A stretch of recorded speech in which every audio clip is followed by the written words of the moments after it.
शूर्पणखा ने क्यों बसाया मक्का मदीना। रामायण में सभी राक्षसों का वध हुआ, लेकिन शूर्पणखा का वध नहीं हुआ। उसकी नाक और काट कर छोड़ दिया गया था। वह कपड़े से अपने चेहरे को छुपा कर रखती थी।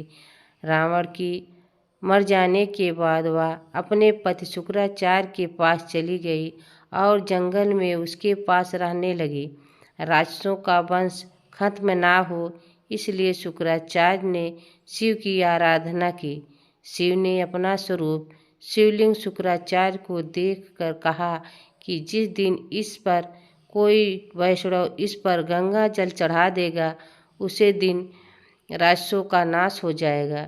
शिवलिंग को शुक्राचार्य ने वैष्णव यानी हिंदुओं से दूर रेगिस्तान में स्थापित किया, जो आज अरब में मक्का मदीना में है।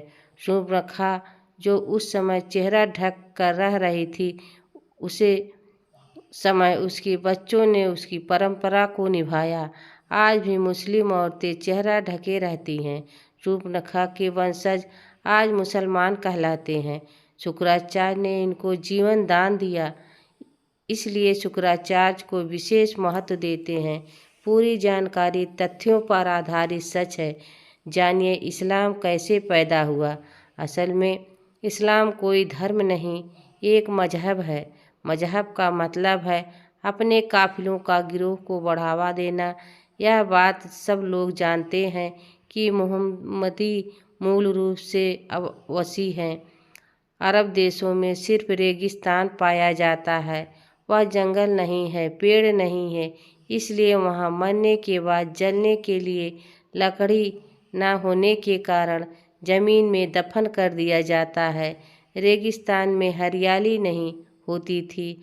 ऐसे में रेगिस्तान में हर चटक रंग देखकर इंसान चला आता, जो भी सूचक का काम करता था।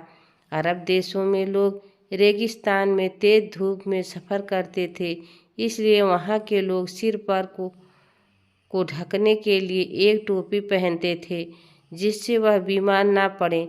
रेगिस्तान में ना तो खेत थे, ना तो फल, तो ना खाने के लिए वहाँ अनाज नहीं होता था, इसलिए वहाँ के लोग जानवरों को काट कर खाते थे और अपनी भूख मिटाने के लिए उसे कुर्बानी का नाम दिया गया।